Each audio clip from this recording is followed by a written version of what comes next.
Hey Lee, just start sharing this feed wherever we can.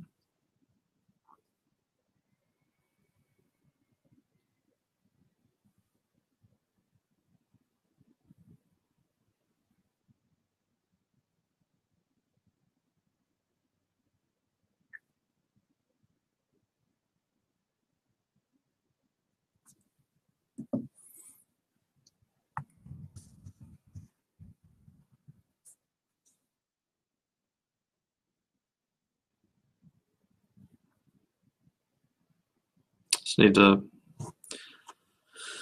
start. Let's see if I can do a test audio.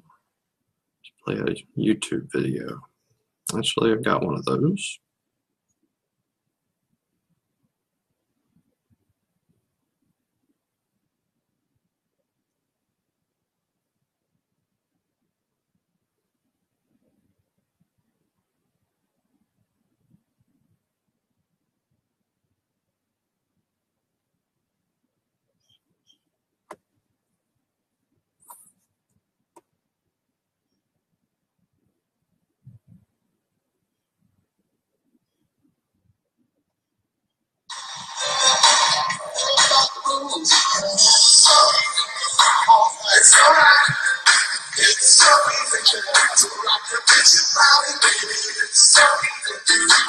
So, Lee, how is that audio?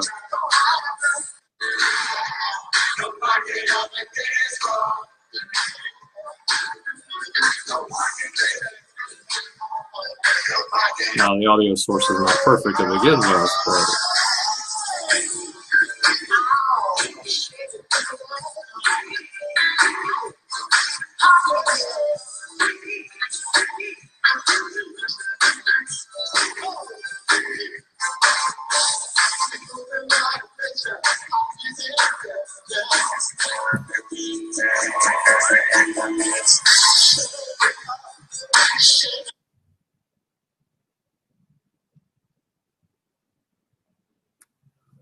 or how about we could test it this way?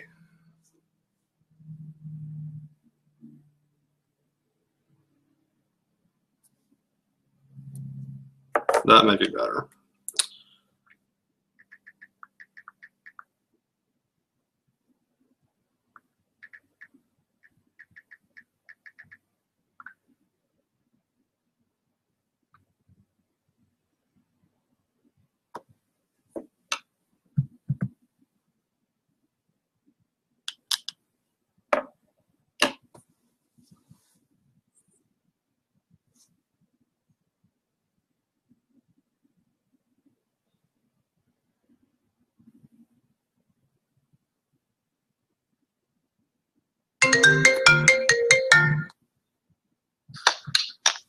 All right, we'll try the audio test this way.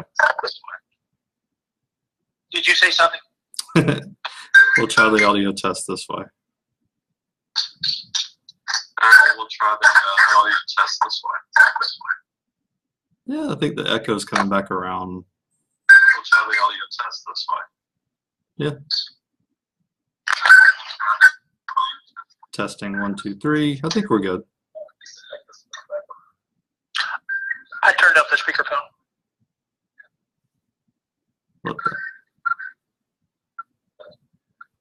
Say that, like, do a couple of tests, Lee. Testing 1, 2, 3. What did you think of the cat yawning?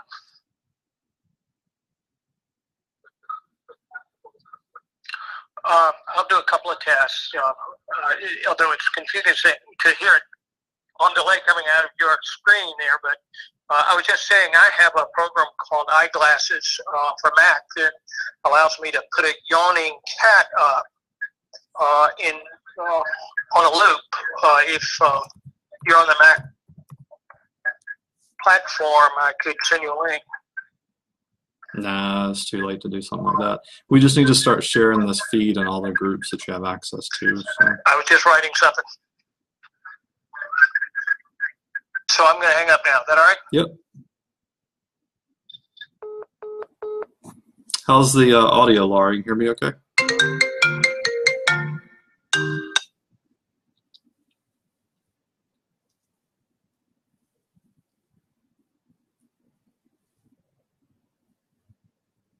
Hello, Hazel. Where are you calling in from, Hazel? Can you hear me okay? Good to hear, Laura. We're just waiting for our phone call from Johnny. I think he's gonna call about 6:15. I think was the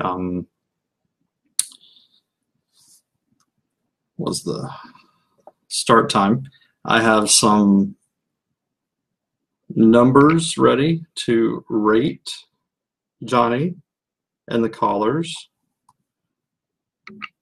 Some of you may also be able to join the video. We may try to figure that out.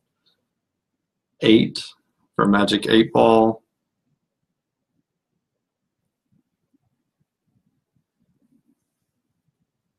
Got a thumbs up. So we'll use those throughout the evening, try to make the visual part of this somewhat fun if we can.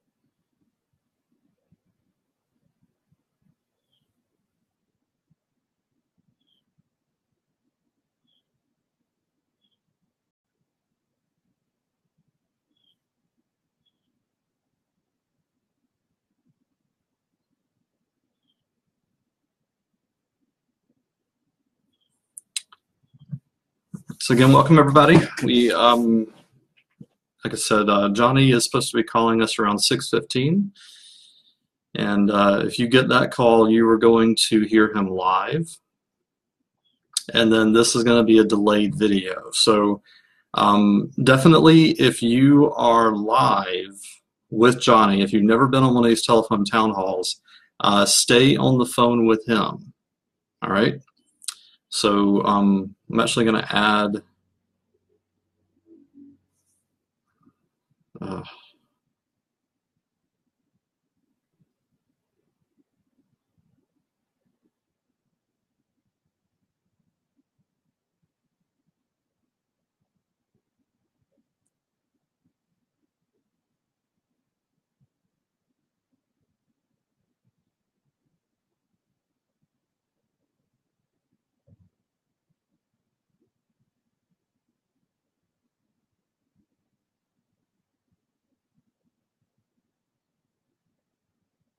some last minute logistics here.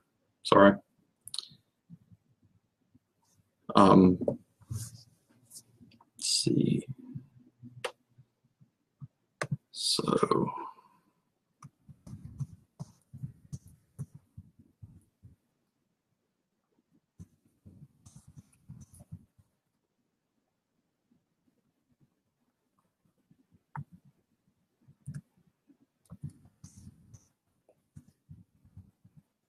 like I said, if you get a call from Johnny, stay on his audio, because his audio is going to be ahead of my audio and our audio, okay? And I don't want to interrupt his audio because there's a chance if you get on his audio that you get a question in and you get to actually ask Johnny a question. And by no means do I want to get in the middle of Johnny and what he's got going on tonight. But while all that's going on, we are going to be here for chat. We are going to be here for visual, you know, for what we can, you know, while we got this going on here. So if you don't have access to the phone, if you do not get a call from Johnny, you know, there's a chance that I won't get a call from Johnny. That's certainly possible. And if that happens to be the case, we're going to have to find somebody to fill us in on what's going on. So I did get a call, the last couple of times that Johnny had his town hall, but there's a chance that this could happen. So, yeah.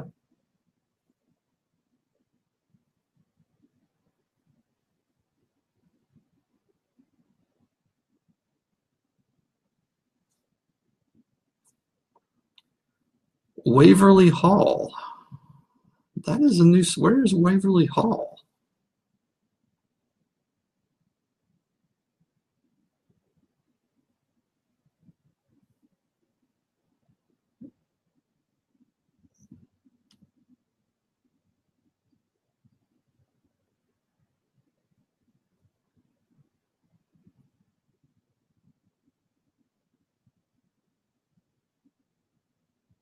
Oh, okay. Just okay. Thanks for joining there, Hazel. This is the first city of never heard of Waverly Hall, Georgia. Thanks for joining us. I'm from Albany, so.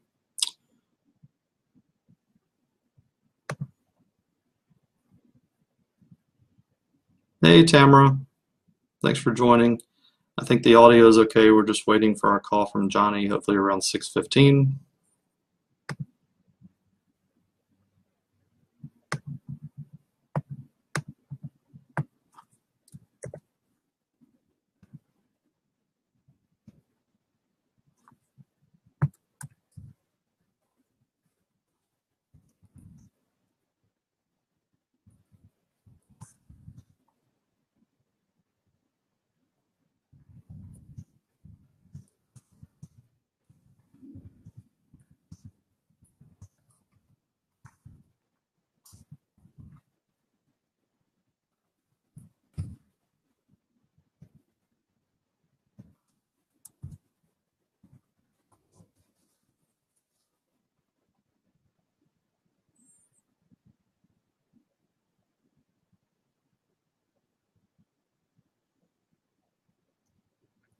All right.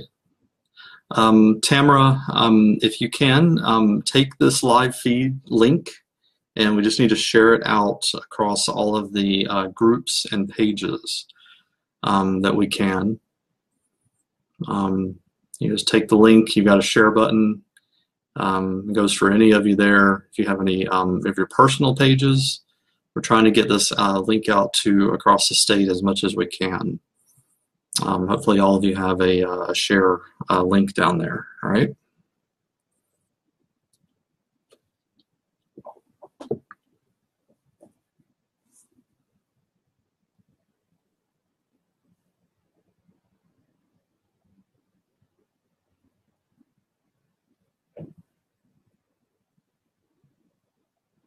Thanks, Lee.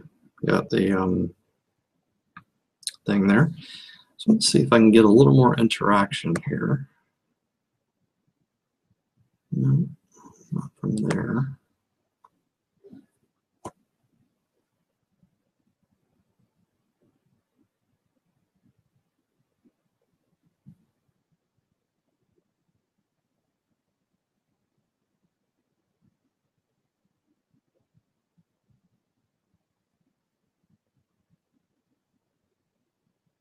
Thanks, Lee. Got the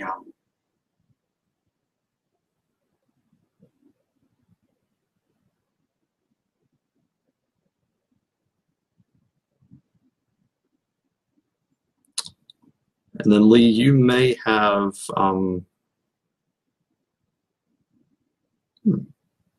interesting.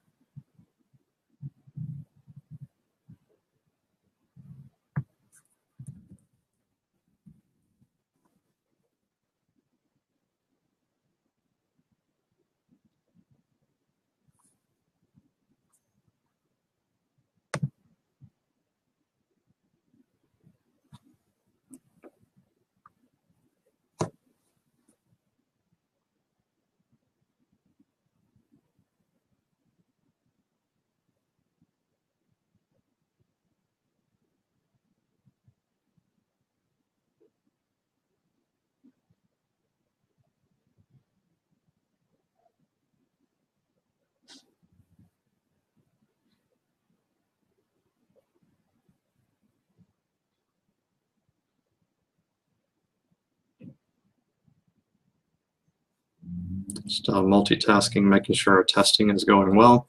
Again, welcome everybody. Past the hour here. If you're able to, you should have a share button. And if you can share this out, if you're tech savvy, you can also share this out to your Twitter feed. Just want to copy, paste, and share out that way if you can. Just want to try to get everybody involved as we can. I'm just going to repaste the comment just one more time. By no means do we want to interfere with what Johnny is doing on his call this evening. If you get a call from Johnny, we much prefer you to stay on the live phone call with Johnny and listen live, because there's a chance, as he asks, during the telephone town hall, that you can ask a live question and get in queue. Okay, and so those questions are a live call that is actually, and this video is delayed. So I don't want you to be listening to me on this feed and miss your opportunity to ask that question. Okay, so I'm just going to keep repeating that. That is probably the most important thing, because again, we don't want to be responsible or have bad press about this. Okay, so again, if you get that call from Johnny, we want you to mute your device audio and stick with his audio. Okay.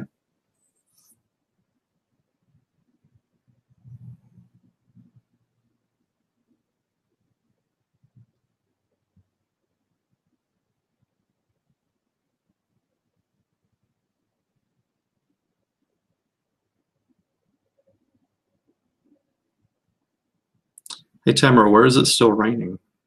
So you still got some storms there?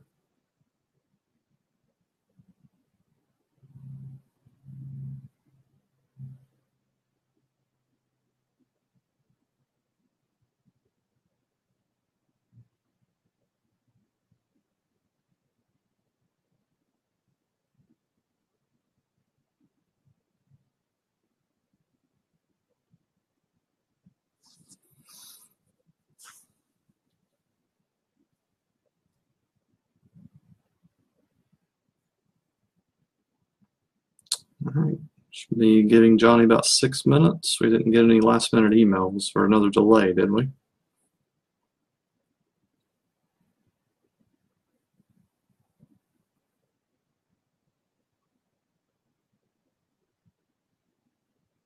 Cool, thanks Tamara.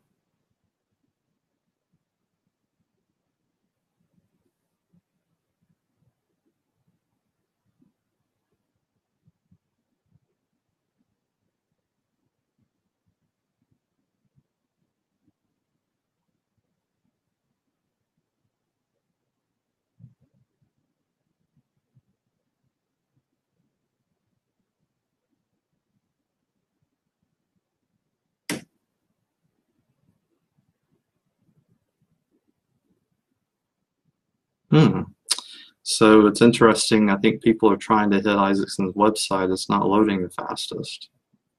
There's a lot of interest in this tonight, I think. It's not a bad thing.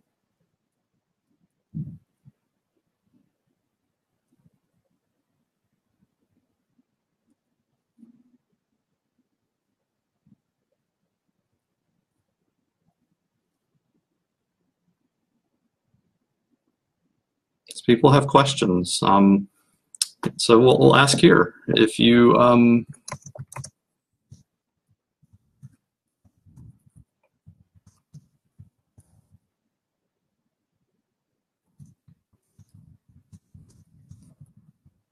so if you do get to ask Johnny a question, what will you ask him?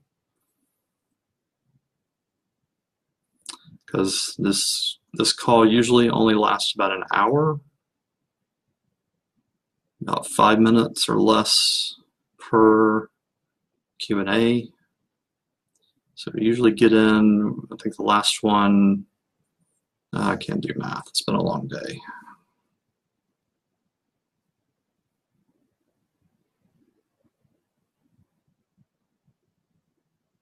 About 12 questions.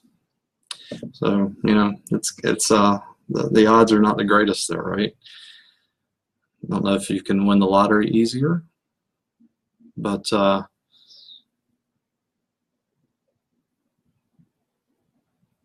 this is recorded. So in the past town halls that we've been on, Johnny said that he would follow up from his staff. I don't think that was quite done because they probably had too many to follow up on, honestly.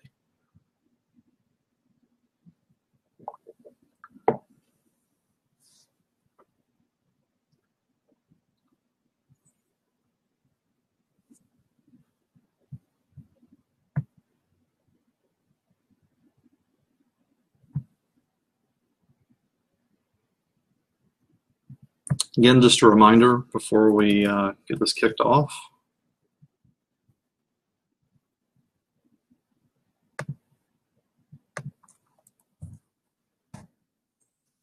Get a call from Johnny, as we should be getting here in about 3 more minutes. Please stay on his audio.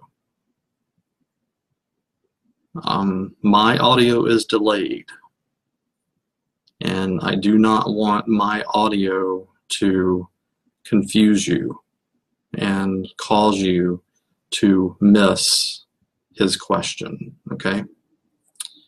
So again, mute, this audio, and just like you're calling into a radio show, they ask you to do that, right? Because his audio is live, not ours, when the call starts, okay? This is Technology 2018.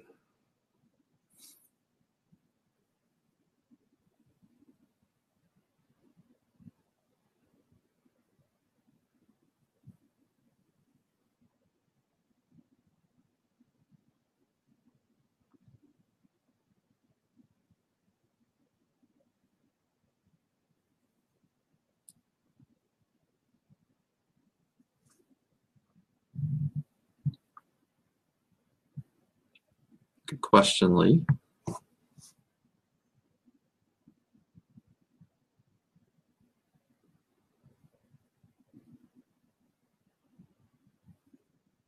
Some more folks joining in. Hopefully we get a call here in about a minute. We'll see what happens.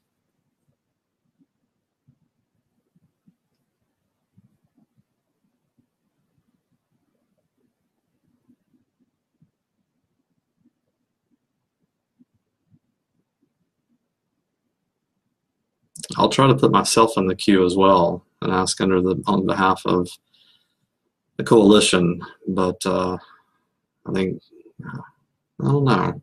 I don't know. I think I'll just stay out of the queue. I'd rather you all ask the questions, so there's going to be plenty.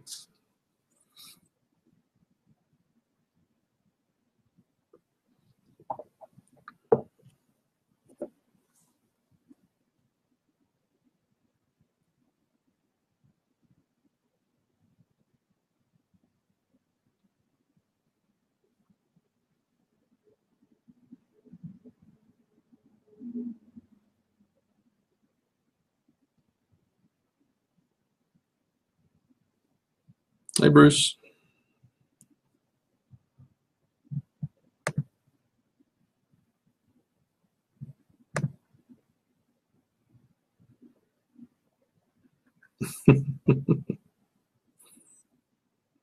All right, we got 6:15. Johnny's website was loading very slow though, so we'll see what happens here.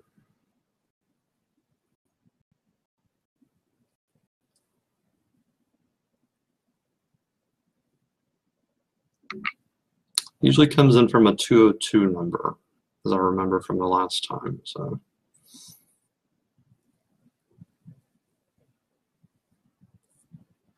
another reminder, get that call from him, stay on his audio. Don't use my audio, because that will confuse you.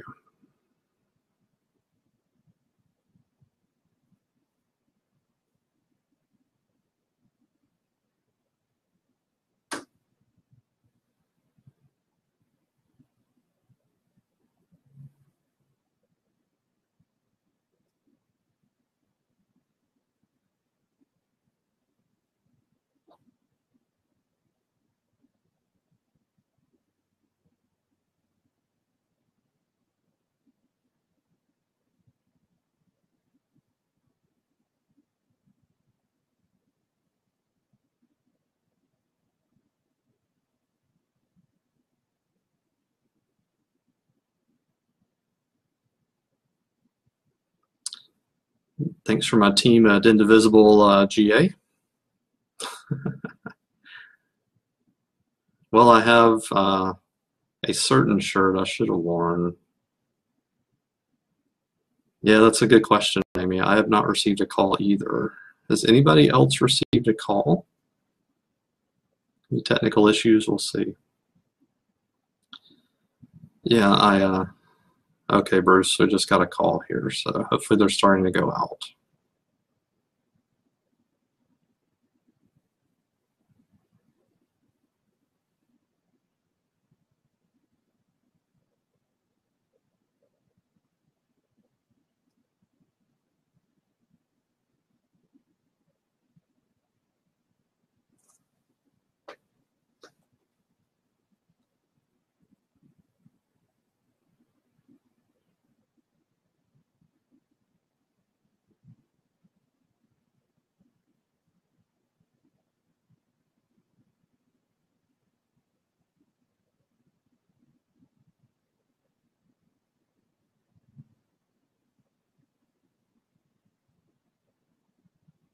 There we go. Hello, Johnny. Good evening. This is United States Senator Johnny Isakson. I am calling tonight to invite you to join me on my live telephone town hall meeting occurring right now. Please feel free to contact my office at 770-661-0999 to sign up for our next telephone town hall meeting, or visit my website at www.isakson.senate.gov to learn more about my positions and to sign up for my e-newsletter. Please stay on the line and you'll be instantly connected. Please hold while we connect you to your Access Live event. The Access Live event is currently in music hold and will start momentarily. Please note this call may be monitored, recorded, or rebroadcast.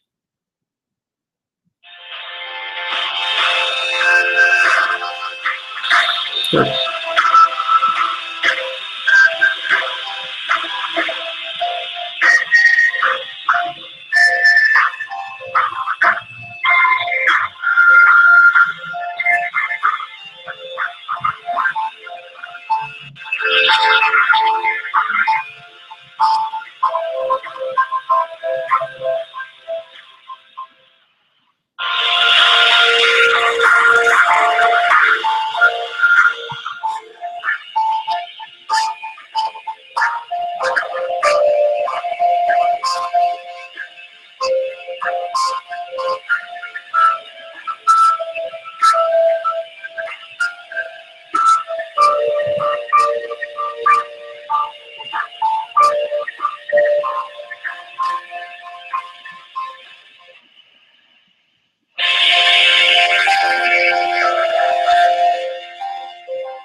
Good evening, everyone, and welcome to Senator Johnny Isakson's live telephone town hall meeting. I'm Amanda Maddox with the Senator's staff, and I'll be your moderator for tonight's call. In just a second, Senator Isakson will give us his opening remarks, but first I want to explain the format for tonight's call. A telephone town hall meeting is like a live radio call-in show, where you'll have the opportunity to ask Senator Isakson your questions directly and get answers from him over the phone. Right now, you're in listen-only mode, which means you can hear me, but I can't hear you.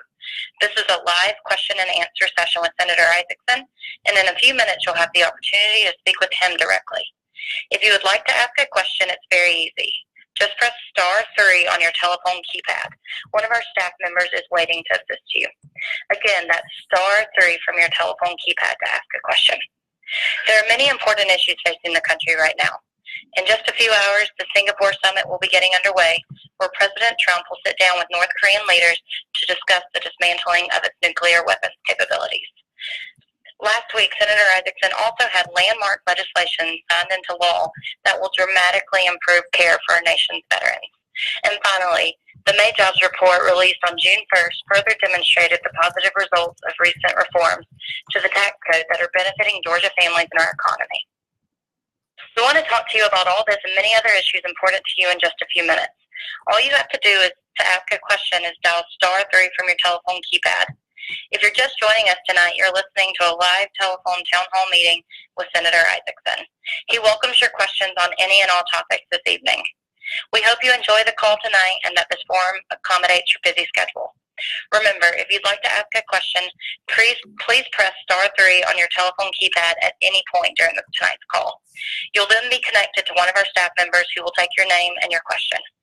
We try to stick to one question per caller so that Senator Isakson can get to as many of your questions as possible during this hour-long call. If we don't get to your question, you'll have the opportunity to leave us a message and our staff will contact you.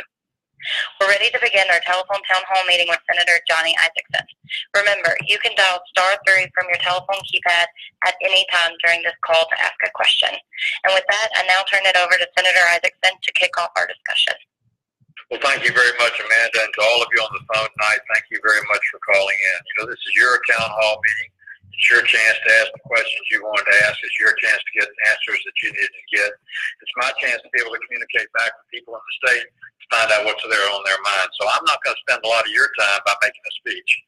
So if you're going to have a question or are thinking of a question, go ahead and punch *3 so you can get in line to ask it, as I make a few opening remarks, but it'll only be brief. What Amanda just said is true. The effects of the Tax Act have already demonstrated a production of 1 million new jobs in America. And I think the new positive effect of that Tax Act is going to expand business and opportunity in our country and in our state in particular. She's also correct that today is the day the summit in Singapore is going to take place between the United States and North Korea. I'm very anxious for that summit to start and very anxious to see what the results of it are. I'm well aware that the results may be small and measurable to begin with, but the President deserves great credit for stepping forward and being willing to sit across the table from Kim Jong-un, talk to the North Koreans directly about immediate cessation of production of nuclear weapons and the denuclearization of the North Korean peninsula. That's an important step forward, and we can accomplish it. We will accomplish something not just for the United States, not just for South Korea, not just for North Korea, but for the entire world. Also today we had an announcement in Washington that the President has recommended and approved our request for $85 million for fiscal year 2018 to be added to the Savannah River Expansion Project. That $85 million will get us a long way towards the completion of the project, and our dream will come true to see the depth of the channel go from 42 to 47 feet. That's going to mean the new Panamax ships, which will be sailing shortly in the next year, will be able to come into the port of Savannah. Those ships carry 14,000 container loads each, which is 5,000 more than the current 9,000 carried by most container ships coming in. It's going to expand Savannah's business, expand our state's place in international commerce, and be a great opportunity for all of us.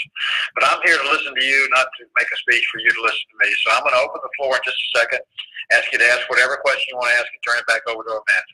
Amanda?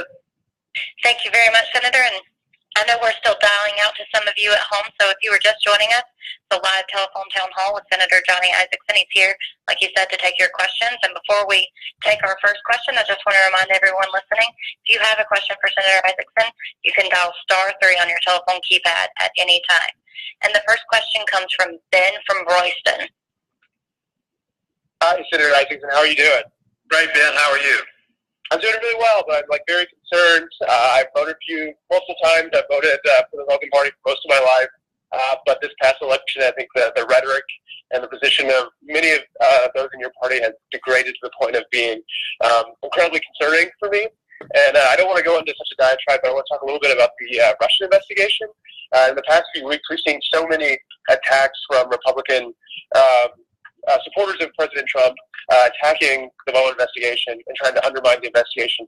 And I'm just sort of curious as to what is the breaking point for you and your colleagues as to when you actually step in and impose some sort of concrete, not necessarily sanctions, but concrete measures to protect Mueller to allow his investigation to run its course. That's an excellent question. And first of all, I don't know that there's a breaking point in terms of the Senate as a whole, but I can tell you for myself personally, I've had enough of this conversation about the entire investigation, about Mueller, and about everything else. I do think that there's a place for special investigative processes, and I think this was one. There are a lot of talented people in our country like Mr. Mueller that have the ability to conduct those. I think the people know that need to get the answers to those questions. But once you reach a point where you haven't gotten to the answer you sought, not been justified or verified or in any way started. I think it's time to shut off the investigation, go back to work, and not badger the investigator. I don't agree with those that are trying to make Mueller an evil person. Mueller's doing his job. He's a competent individual, knows what he's doing, and nothing's been found yet. So I would hope that as soon as possible, Mueller would close the investigation, report to the American people, because there have been 19 indictments or 19 cases made from that investigation. And let's be about moving forward on the people's business. But I agree with you, there's a frustration level, and I've reached it personally for myself. Okay, yeah, thank you for answering that. Thank you for answering it honestly. Just from where I sit, it's somewhat alarming to think back to the history of how long Watergate took to unfold, to the incredibly long links of the Benghazi investigation, which led to 0 indictment. And yet here we are, we've already got 19 indictments. We're barely a year into the investigation, and everyone is already trying to close the investigation without actually knowing what Mueller has, knowing what he's looking into, and knowing just how serious this investigation might be. So I appreciate your honesty in answering that question. I appreciate your call. Thank you very much, Ben. If you're just joining us, you're on a live telephone town hall with Senator Johnny Isakson. If you have a question for the senator, you can dial *3 from your keypad at any time, and our next call comes from Josh in Atlanta. Hey there, Senator Isakson. This is Josh. How are you doing? I'm well. How are you? Good. Glad to be able to talk to you. I actually talked to you on a telephone town hall last year. I actually work for a major brewery here in Atlanta. We have a large brewery in Albany, Georgia. And I'm really concerned about the aluminum tariffs that the president seems to have single-handedly instituted. We've already seen layoffs and restructuring in our business. So I'm curious as to your perspective on the power that the president has to institute tariffs seemingly at will, especially in the context of what just went down at the G7 summit in Canada. Well, first of all, I know exactly what you're talking about. I guess you must be with Miller, is that right? I am. I'm a Miller Force. They do a great job in Albany. That's a great job for our great number of jobs for Middle Georgia, and we appreciate what you do and appreciate your product made in Georgia. And the aluminum tariff is terrible on the soft drink business, the beer business, the bottled water business, and everybody else. And the aluminum tariff is going to raise the cost of that and eliminate jobs in our state, or certainly lower the number of jobs that are there. And, of course, being the state, the home to the Coca-Cola Company, in terms of a soft drink, that is a huge issue to them as well. And I've been meeting with them and other people in the industry, the Beer and Wine Institute, and folks like that, to try and articulate to the president's people those concerns. I've been invited to the White House and went there 3 weeks ago to meet with the president and 12 other members of the Senate and some of his staff, Lighthouser, and some of the trade executives, to try and urge them at that point in time not to enter into the sanctions on aluminum and steel. Now that they've done that, I'm going to urge them as quick as possible to retract from them. You know, we've never had a successful tariff war or trade war using tariffs as the tool to enforce what we wanted in some time, and I don't think now's the time to start. Mainly because it's going to cost people jobs, raise the cost of the product, and not really contribute to a long-term positive economic development and trade plan. I personally think we ought to have a long-term trade agenda, renegotiate NAFTA, which we're close to completing, go back and do TTIP, which the president dropped out of in terms of TPP and the Pacific Rim, and then initiate TTIP, which is the European Union, Great Britain, and United States trade agreement. That's the best thing we could do for jobs and the best thing we could do for security and lowering the cost of doing business in America. I appreciate your perspective. I hope you will reach across the aisle and maybe grow a little bit of backbone and stand up to the man in the White House. Thank you for your time, Senator. In response to that, I think that's pretty much exactly what's happened. Most of the Senate, Republican and Democrat, agree with what I just said and are not. Well, then it's time to take some action, Senator. It's time to take some action. You're right. Thank you for your call. Thank you for that question. Josh, if you have a question for Senator Isakson on tonight's live telephone town hall, all you have to do is dial *3 from your telephone keypad. And the next question comes from Joan. Joan, you're on the call. Hi, Senator. Hi, Joan. Good many years ago, I called your office about a VA problem for my now late husband, and your office was exceptionally helpful, and I just never got to thank you personally, and I'm doing that now. John, thank you very, very much. Okay. What I called about was I was curious. I've heard the president talk about trying to do something about prescription cost. I wondered if you had any insight or any idea of what that might be, or what the progress, or whatever? Any information you could pass on about that? Well, your call is very timely because tomorrow at 10 o'clock we have a public hearing in the Senate Health, Education, Labor, and Pension Committee with Secretary Azar, Secretary of Health and Human Services, on drug costs, drug prices, and what we're going to do to get them in line. So that is a top of the mind awareness right now, the American people. The volatility of drug costs, the orphan drugs that are purchased where somebody goes in and jacks up the cost of them has happened a couple of years ago. It's intolerable. 340B program is not working the way it should have. There's not as much competition in drug pricing as there should be. The exclusivity that we offer because of the FDA process is a good process to go through, but it also prohibits some levels of competition, which means we need to foster more competition and more development of new drugs, which I think will be a lot of what we talk about tomorrow with Secretary Azar, and I'm looking forward to attending that hearing. Okay, well, I'll be anxious to hear what you come up with. Thank you so much, and again, thank your office for the VA help. Well, thank you, and I'm sorry for the loss of your husband, but thanks for calling on us. Well, thank you. Next question. As a reminder, if you have a call for Senator Isakson, you can dial *3 from your telephone keypad. The next question comes from Bob from Kennesaw.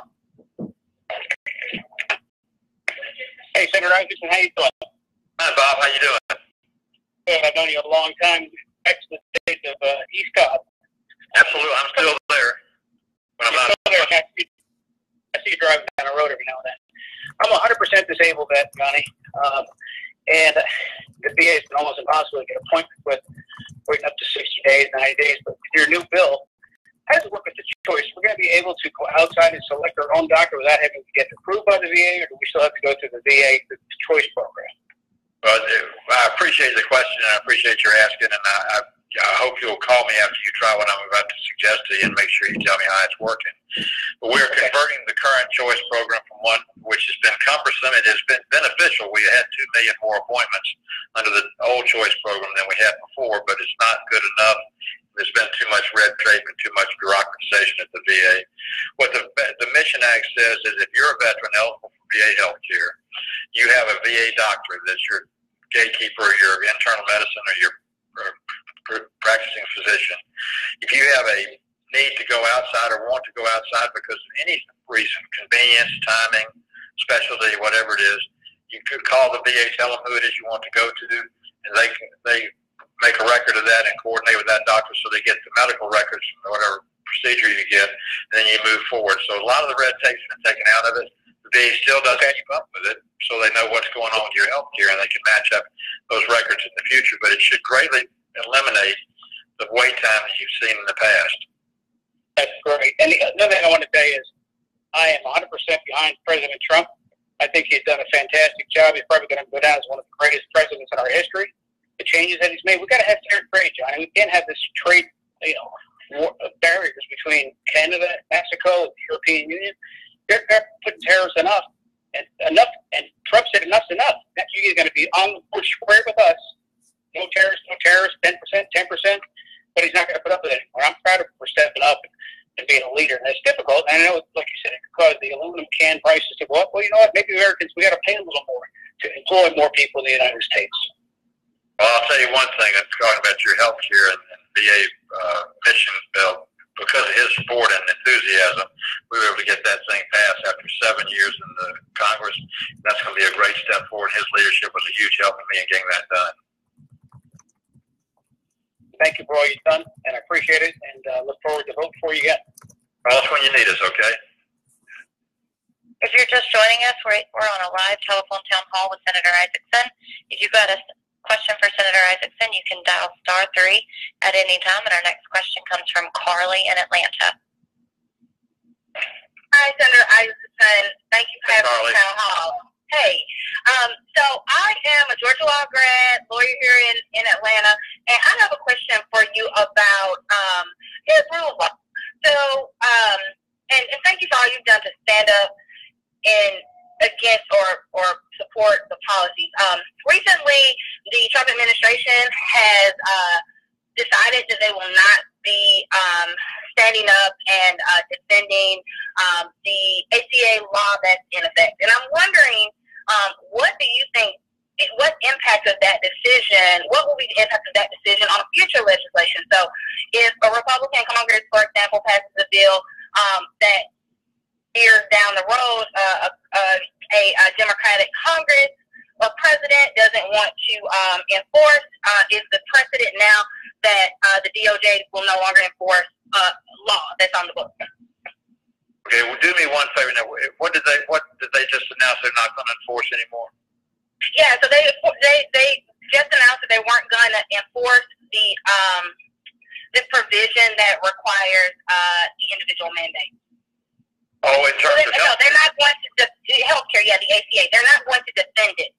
Right. And there's pending litigation, and so the DOJ is no longer going to defend a book law that's on the books. And I think if you recall, it's interesting because earlier when President Trump was initially elected, I think Attorney General or Deputy Attorney General Sally Yates at the time said a law was unconstitutional and didn't defend it, and there was a lot of brouhaha around that. So I'm just wondering your thoughts on that decision from the DOJ, and how will you be supporting that, or like ensuring that the rule of law is followed? Well, first of all, I think the rule of law should always be followed, but this is a complicated issue, so let me say a couple of things. The individual mandate I've had a problem with from the beginning, because actually the individual mandate is what Judge Roberts determined the health care bill, Obamacare, was a tax, which made it constitutional when the law was tested in the first place. So the individual mandate has been a key part one way or another of whether or not that law was going to in fact be enforced and be mandated.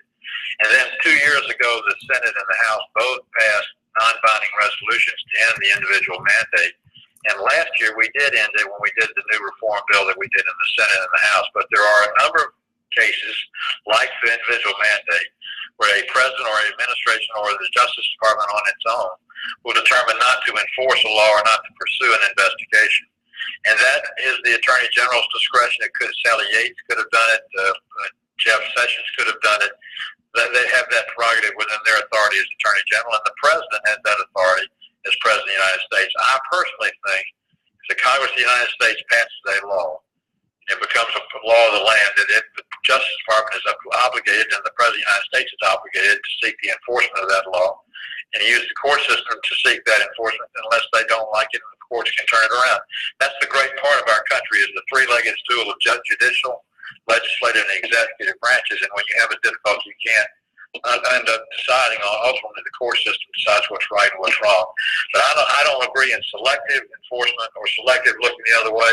I think if a law is on the books, it ought to be enforced, and the administration ought to do that, and so should the Attorney General. Thank you. Thank you very much. Thank you for that question, Carly. If you have a question for Senator Isakson, you can dial *3 at any time. Our next question comes from Douglas from Lithonia. Hi, Senator Isakson. Hey, Douglas.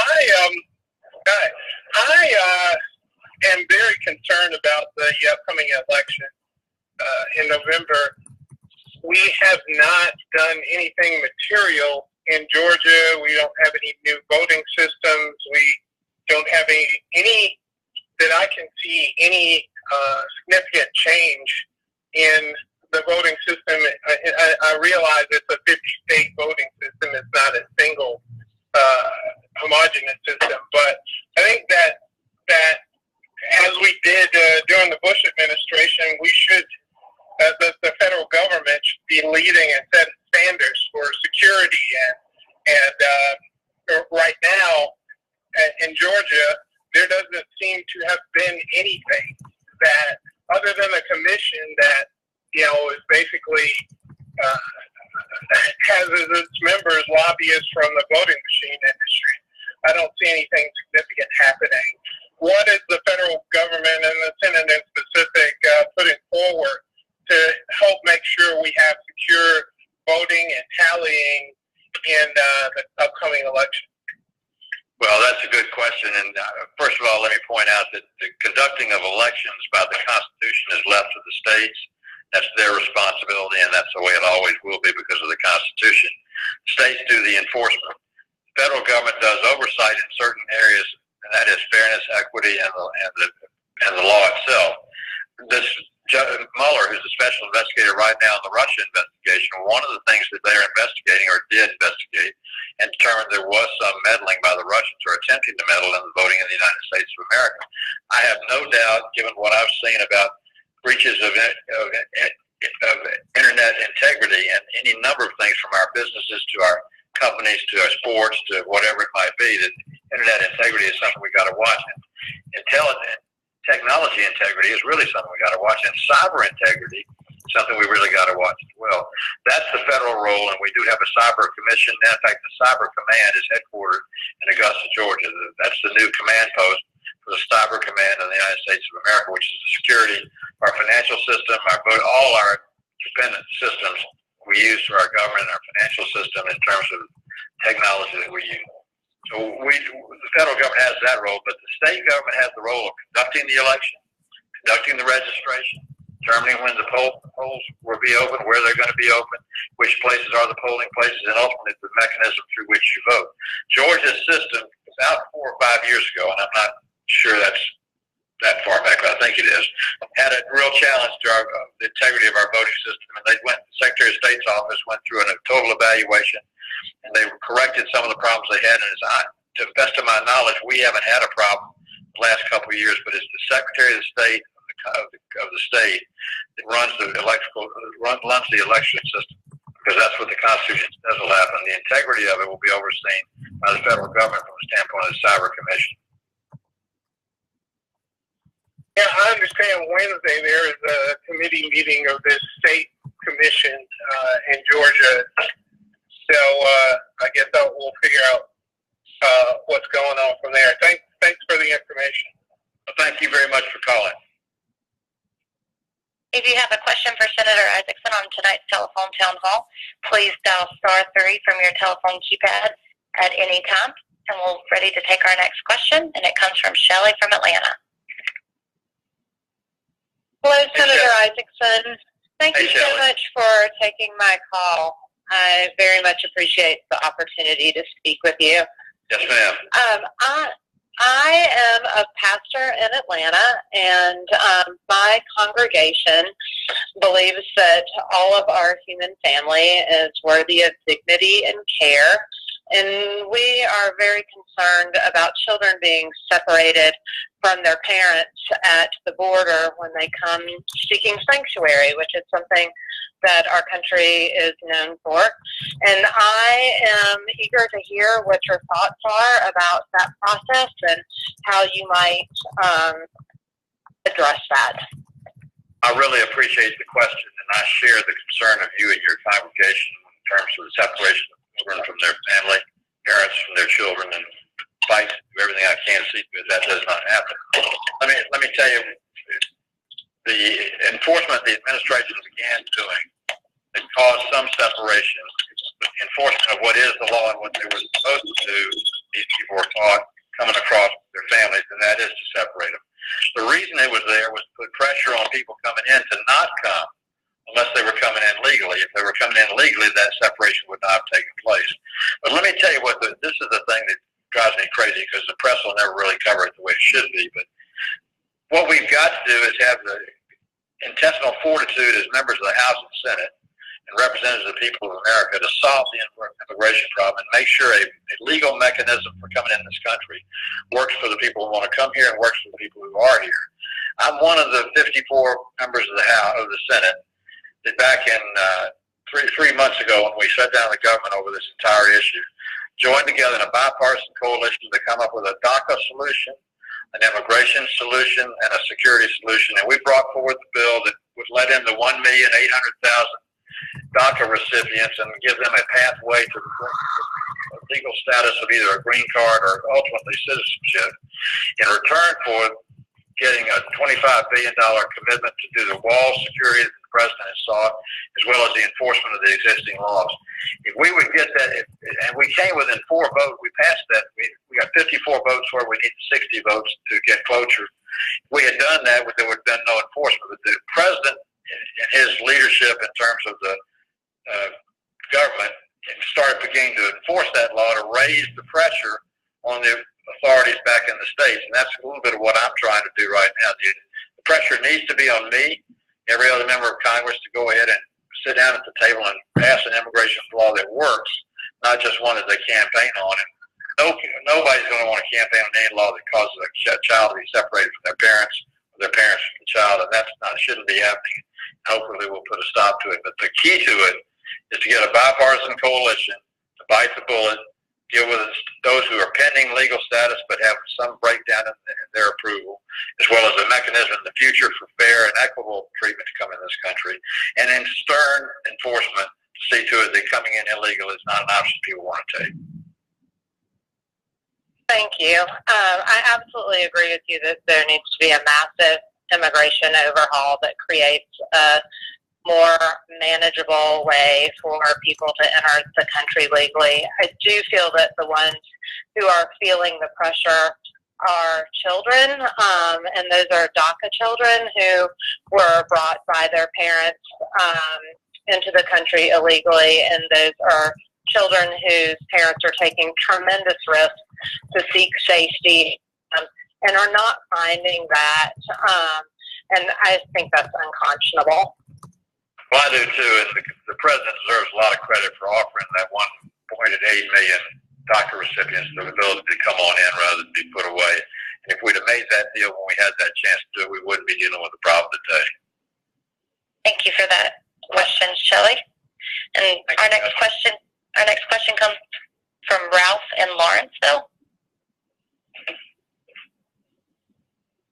Good evening, Senator. Hey, Ralph. My question is, first of all, I'd like to say thank you for your support and your leadership on the VA Mission Act that was just passed.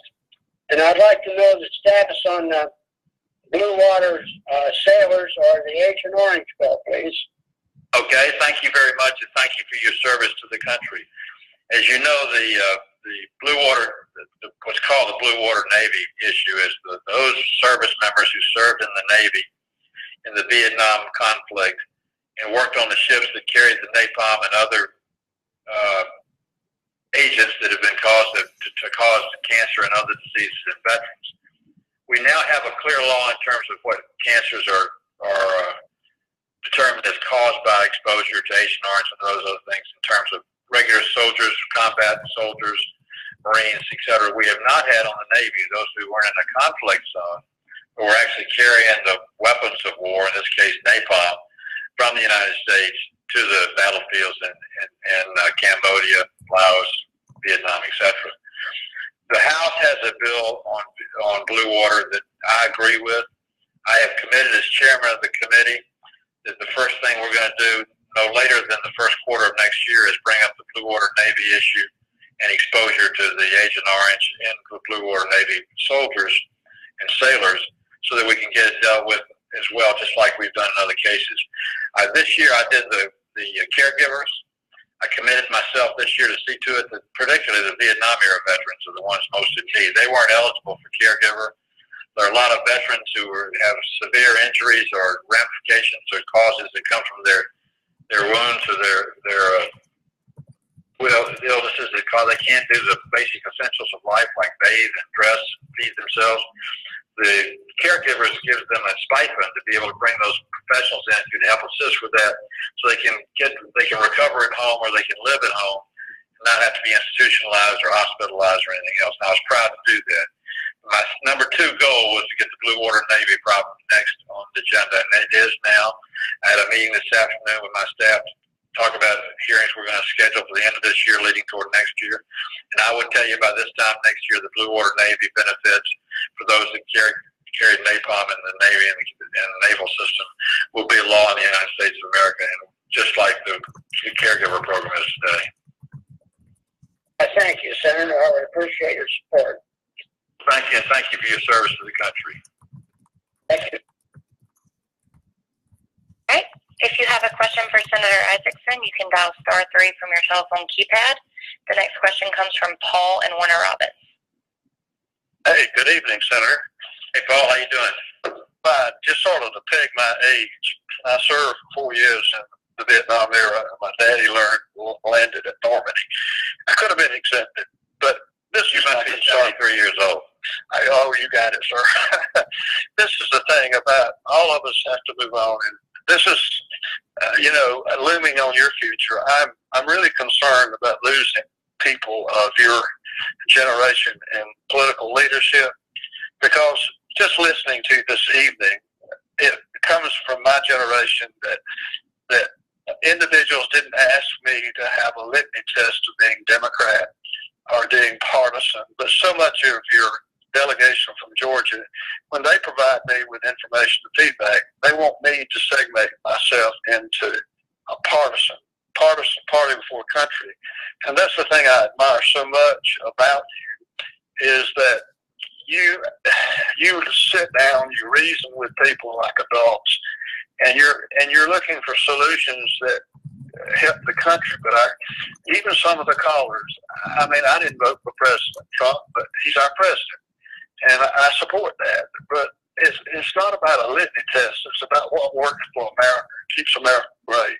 And I so much appreciate your example over the years. And I just don't ever get back to a united country. That's just a rambling. Well, I very much appreciate the compliment from me, but let me tell you that partisanship has its place. It has its place in the electoral process. It has its place in the campaign process. But when you are elected to the job and the decision of the voters is over, your job is to get the job done.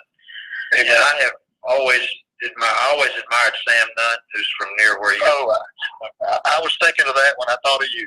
Well, Sam is a good friend of mine, and he's the role model that I use, because he never looked at things as Republican or Democrat. He looks at what was best for the country. And as I told the Senate last week when we found on the final passage of this Mission Act, when you go to the battlefield, there aren't Republican soldiers and Democratic soldiers. Oh, amen. Amen. They're all Americans, and they fight for the country, and our job is to preserve the country and its integrity. So I appreciate your kind words about me, but you're exactly right. And the press, one thing I will tell you is we are more bipartisan than you would think. But the press doesn't like bipartisan because it doesn't sell newspapers, or it doesn't sell. Amen. Amen. But that's part of the problem. Senator, I have so many people over the years that talk about this and that party, and I say to them, the guys that died in Vietnam, that held each other, they weren't partisan. They were Americans. And I can remember being shocked when I came home from Southeast Asia at the glares and the sneers when I came home from that period of time, 2 years in Southeast Asia. I couldn't understand it. So to me, I could have been exempted, but because of my dad, I decided to go. But anyway, I just can't say enough complimentary things about you and you being an American first.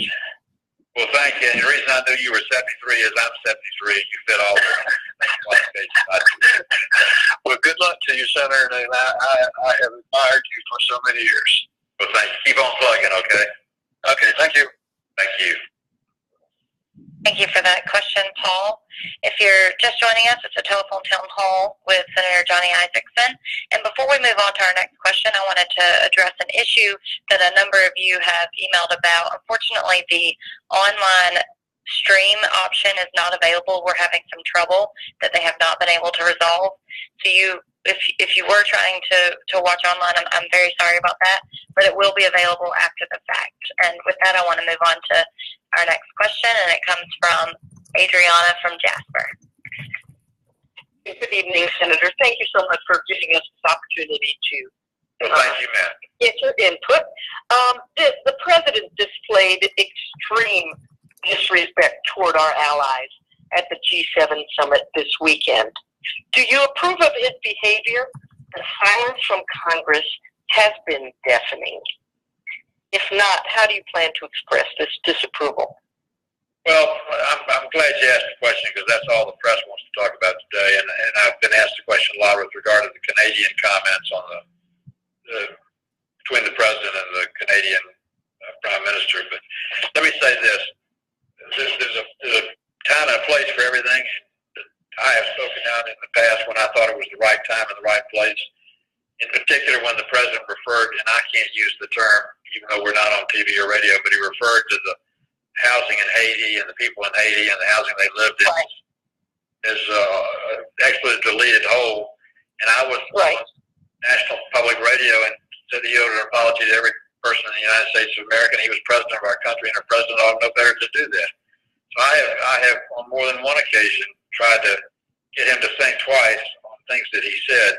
But he's an impulsive sensationalist who is president of the United States and who's gotten where he got in part because of who and what he is. So regardless of what I think of how he got, of what I think of what those characteristics are, it's my job to try and see to it we project the best image possible as a country so that you can sit down and negotiate with people and have a mutual respect, which calling people that does not do. So I will speak out when it's appropriate and when I've had enough.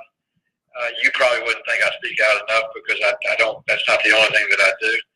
But I keep my ears and eyes open. And I try to make sure that if somebody crosses the line, that at least I can give the other side of the story. Well, I think he way crossed the line, and we need to keep our allies who have been with us for many, many years very close. And you don't want to run your friends beware of the new alliances. That's right. Please be our eyes and ears, and I think it needs to be publicly chastised. Sooner rather than later. Thank you. Thanks, Adrian. Thank you for that question. And our next question comes from Christy from Tipton. Hi, Senator Isakson. Hi, Christy. Really concerned, and we all should be concerned in this country, and especially in our state because we're so rural. Our president insists on trying to start trade wars, and he is levying tariffs on other countries' products, and as a result, they are levying tariffs on our products. So, what are our farmers supposed to do, and what are we as consumers supposed to do when our grocery prices are going to skyrocket?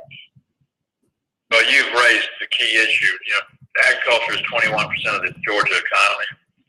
Number one is pine trees, poultry, peanuts, and pecans, as well as number 2, 3, and 4, and a lot of other products. Port of Savannah, which I talked about a little bit earlier, which is being expanded, is the largest bulk port on the east coast of the United States because of all the shift agriculturally out of the state of Georgia. And the way that France and Canada and other countries retaliate against us on steel and aluminum tariffs, for example, is by putting tariffs on things like U.S. Green beans, U.S. tomatoes, U.S. chicken and poultry and things of that nature. And so those prices get impacted, those jobs get impacted, and that you know as one from that part of the state how sensitive the market is to pricing anyway for poultry and chicken and things like cotton and everything else. So it is that you hit the heart of the issue. It's not the tariff the president laid. It's the fact that the only way to respond against that for other countries is lay tariffs against the products they bring in from the United States, which is predominantly, not totally, but predominantly agriculture in terms of its volume anyway. So you're exactly right. That's where it's hitting most, and that's why we've got to be very vigilant to see to it that we end up getting to a good resolution. I think we're at a point where the president's doing some things for negotiation purposes to negotiate a point. I'll give him that and concede that for a while, but I'm not going to concede sacrificing the agricultural product business, which is a time-sensitive business to start with. Instead, we need to promote agriculture, promote the sale of our good products that we grow from food, farm, and fiber, and see to it doesn't suffer from the tariff business. Thank you for your answer. Thank you for calling. Thank you for that question, Christy. And our next question comes from Annie from Lakemont. Senator Isakson. Hey, Annie. Hey, I have heard recently the reports that Social Security and Medicare are set to run out of funds. I believe one is due to expire in 2036. And I wonder what your plans are to strengthen both of these programs that many of us, including yourself, depend upon. Well, you're exactly right. I'm a beneficiary of Medicare and one of Social Security as well. Social Security is an insurance program which is fixable. I can't validate your dates, but you're about right on that 2036 in terms of Social Security becoming insolvent. or not being able to pay out at the rate it's supposed to. But that's a mathematical problem and an eligibility problem. I think I have long said that what we ought to do is raise the entry-level threshold for those in the out years. My grandchildren right now, who are 6, 8, 10, 14 years old, you know, the money that they will make, the income that they'll have, and things like that in the years to come is sufficient to pay for Social Security at the annualized rates they should, not the old rates that you and I paid on. So we really need to have the entry level and age-wise adjusted. We need the financial limitation earning levels adjusted, and see to it that Social Security is a program that pays for itself. And we pay into it and then eventually take out of it as citizens. Now, Medicare is a total different ballgame. Medicare is not an insurance program. Medicare is a benefit program. Medicare is a hospital and pharmaceutical and professional services reimbursement program for people who are eligible 65 and older. And it has been grown out of proportion by Congress passing benefits it couldn't afford. So you're not going to think I'm a politician when I tell you this, but the truth of the matter is, unless we have some tough love and restructure the Medicare benefit program to see to it that people who need and financially need it get it, those who are in need get it, and those who are financially able to take care of part of their expenses, they take care of part of their expenses. We means tested. The premiums for Medicare are already means tested. I'm sure from what you said, you're probably on Medicare, and you know that as well as I do, but your monthly premium that you pay to Medicare is based in part on your income tax return from the preceding year in terms of what bracket that you were in. So it's means tested on ability to pay.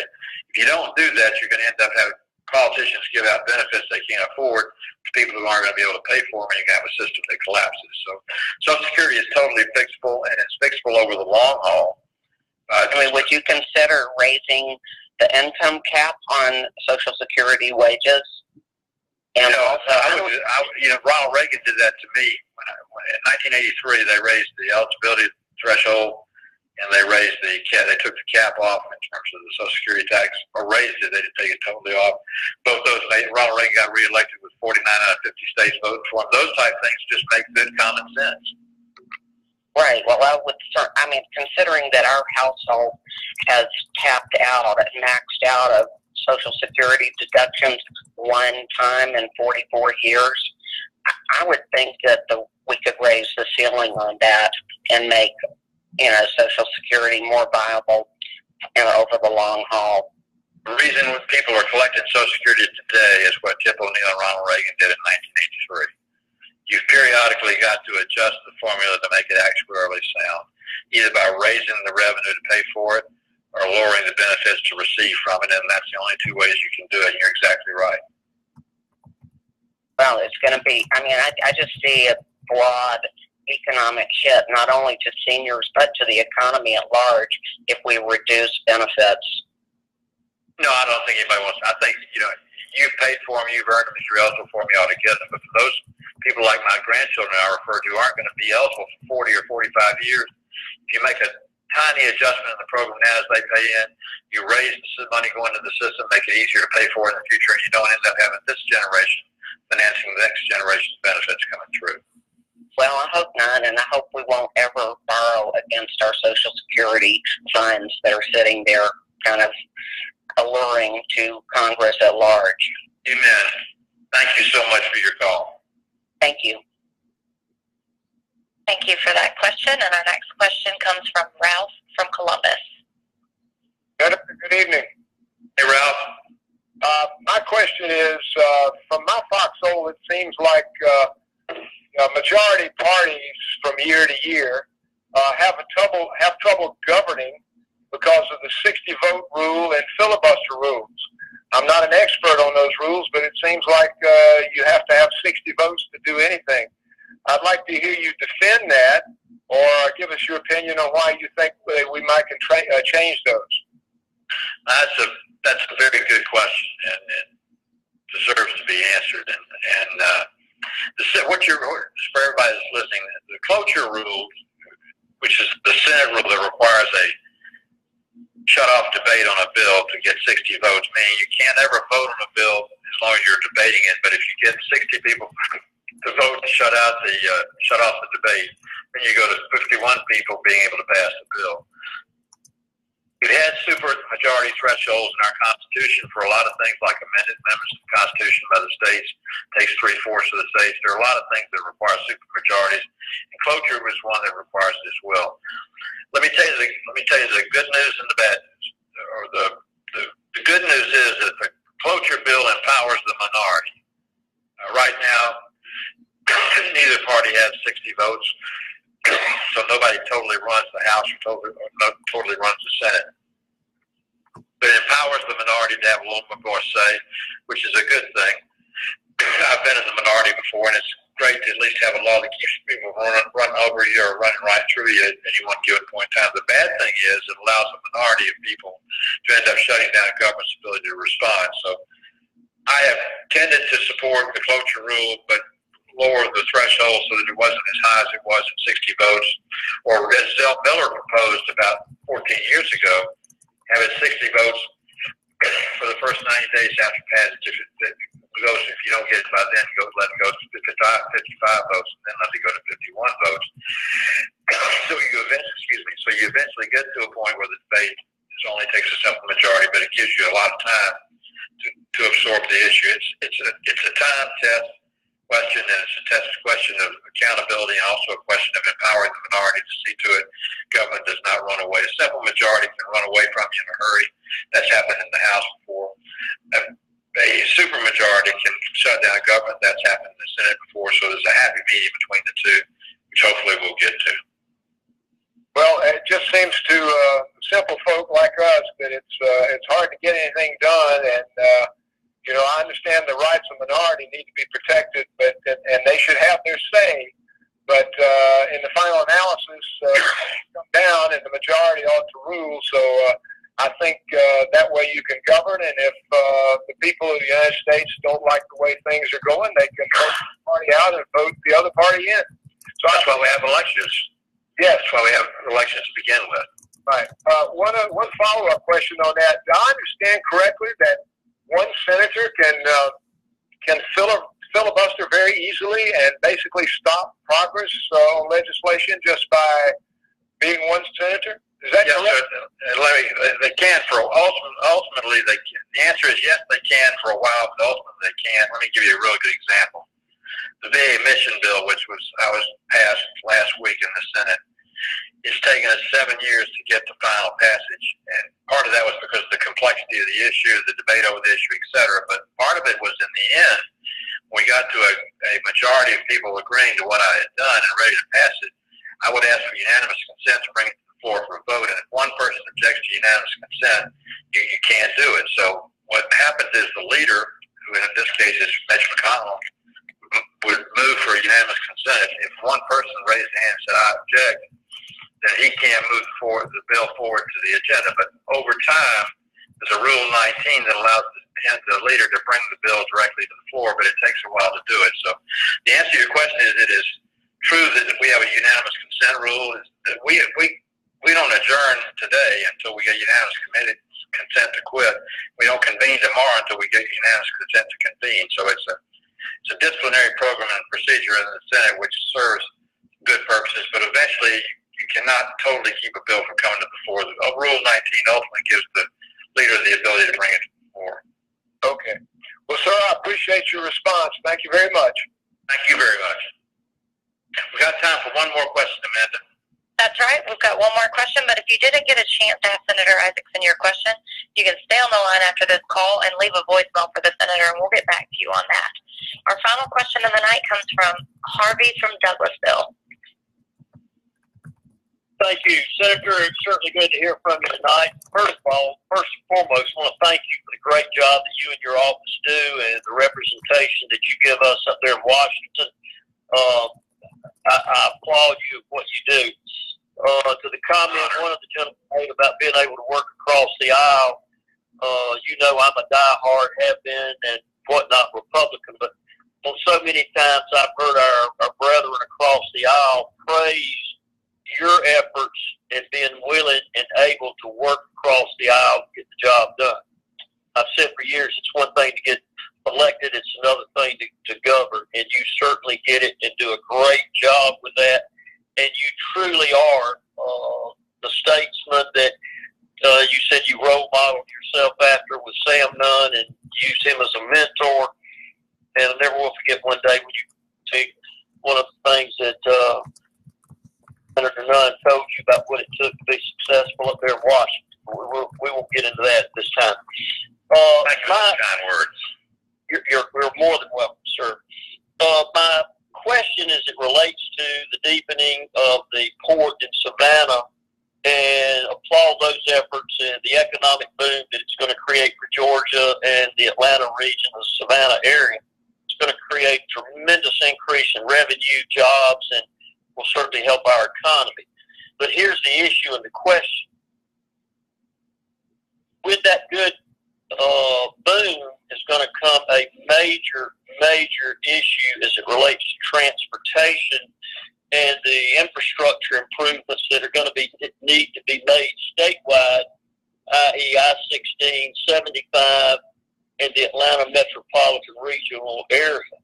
And we are already behind the curve on that. Certainly was on ARC. I understand the transportation issues and what we've tried to do to get the passage of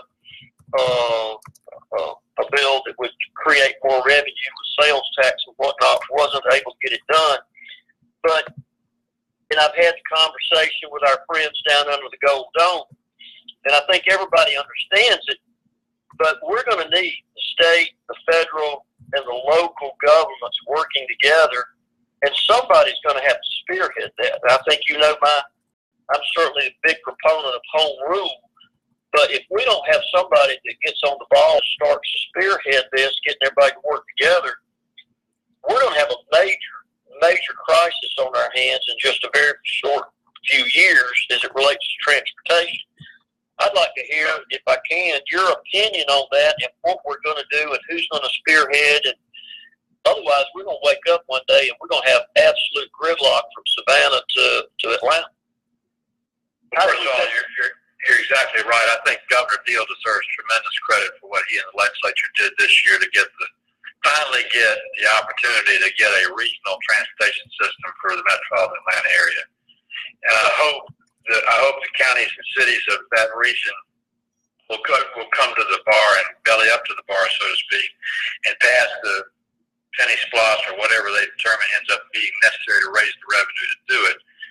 Because it's long since past the time to do it. We're a lot stronger operating together in a coordinated effort than fighting each other individually. Just doesn't work. Now on the 16 corridor, I'm very proud to tell you that we've been preparing for the expansion and the deepening of that port vis-a-vis other burdens on the transportation system by creating what's called regional ports. Dalton's now a regional port. Cordille's a regional port where the cargo goes off the ship in Savannah, goes on the back of a rail car, and goes to Cordille or goes to Dalton or goes to other inland ports, where it's then broken down and put on trucks to go on the interstate system. So we have fractured the loading and offloading of those ships onto the backs of trucks or trains to spread it around the state, so it puts less pressure on one road or one area or one community. But we've got to build all the necessary infrastructure to service that, and if we do it, it'll work really well. But the biggest thing on your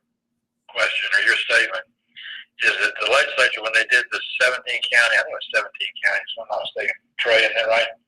17 county metropolitan Atlanta transportation system. It's our one chance, in my judgment, in my lifetime, to move forward on the ultimate solution for metropolitan Atlanta, and hopefully the legislature is going to do it. Well, let's hope so.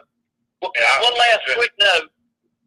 Just the comment you made about the new cyber command center being in Augusta, that's the first I've heard of that. I think that's great, but I would almost bet some big money if you had a little bit of input in helping make that happen. So I applaud that. Thank you for continuing to help make Georgia a viable force up there at the Capitol. So keep up the good work. We appreciate it, and truly you are one of the statesmen that we need up there helping Georgia move forward.